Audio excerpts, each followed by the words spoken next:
হবিগঞ্জের চুনারুঘাট উপজেলায় ধর্ষণ মামলায় গ্রেপ্তার হওয়া সাবেক দুইবারের মেম্বার ও ৩ মাসের প্যানেল চেয়ারম্যানের মুক্তির দাবিতে এলাকাবাসীর উদ্যোগে মানববন্ধন অনুষ্ঠিত হয়েছে।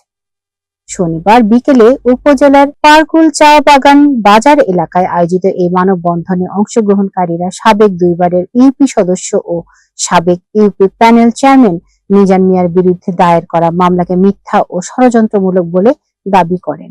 একই সঙ্গে তারা তার নিঃশর্ত মুক্তি এবং মামলাটি প্রত্যাহারের আহ্বান জানান।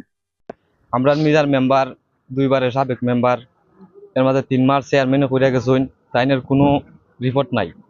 এর মাঝে দর্শন মামলায় দিয়ে তারা সাজানি হয়েছে, বেচারা তো কোনো ধরনের কোনো দর্শন করে নাই, এরপরও এটা দিয়ে সাজানি হয়েছে। আমরা এই মিজান মেম্বারের যারা যারা আছি, আমরা এলাকা মণিপুরের মানুষ লইয়া সবাই মিলে আমরা তাইনের মুক্তি চাইতেছি।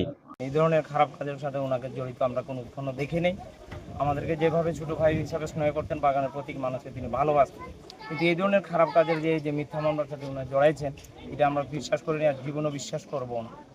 যে মহিলার বাড়ি এখান থেকে অন্তত 20 থেকে 30 কিলোমিটার দূর হইব, তার লগে কোনো যে জীবন তার কোনো পরিচয় নাই, সে চিনোই নাকি জানে।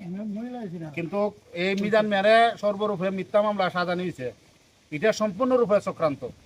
সে একটা ভালো লোক, তারে চক্রান্ত করে এটা ফাঁসাই ফেললে গিয়া এটা করা হয়েছে। আমরা এলাকার দাবি এইটুই, তার নির্দোষ, সে খালাস পাইত। মামলা যে আইরা ওয়ারানি করতেছেন, যার কারণে তাদের মুক্তি পাইতে আমরা তাদের চাই। অভিযোগ ওনাকে ওরা আনা হয়েছে, এই সমস্ত অভিযোগের উপযোগী লোক না। মেম্বাররা আসামি করার উদ্দেশ্য এটা ফাঁসাইয়া একটা চক্রান্ত, এটা মিথ্যা মামলা জড়িত করছে। এরা রাজনীতি করছে, এরা রাজনীতি ভাষণটা চলছে, এবারে তোমরা জানা না কোথা। এটা হলো একটা যে কোনো একটা চক্রান্ত করছে, মেম্বারের ব্যাপার আছে, এরা মেম্বারই তো এটা নিয়ে এর একটা মন করার উদ্দেশ্য মিথ্যা মামলা দিয়েছে। এটা আমরা বলে মিললে মুক্তি।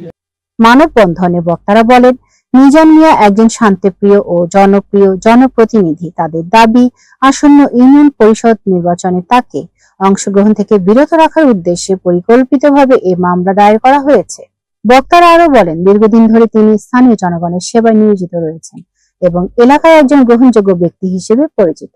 মানববন্ধনে কাইয়ুম মিয়া, আলকাস মিয়া, রহমত আলী, এনাম মিয়া, আতর আলী, সুদাম ভুনার্জি, মাসুক মিয়া, সালেমা খাতুন, লাল বানু বেগম সহ রানীগাঁও ইউনিয়নের প্রায় ১.৫ শতাধিক নারী, পুরুষ ও স্থানীয় সচেতন নাগরিক অংশ নেন। জানা গেছে, একটি গণধর্ষণ মামলায় চুনারুঘাট উপজেলার মণিপুর গ্রামের মৃত আব্দুস সাত্তারের ছেলে সাবেক দুইবারের ইউপি সদস্য ও সাবেক ইউপি প্যানেল চেয়ারম্যান মিজান মিয়াকে গ্রেপ্তার করে পুলিশ। পরে গত ২৬শে জুন তাকে আদালতের মাধ্যমে কারাগারে পাঠানো হয়।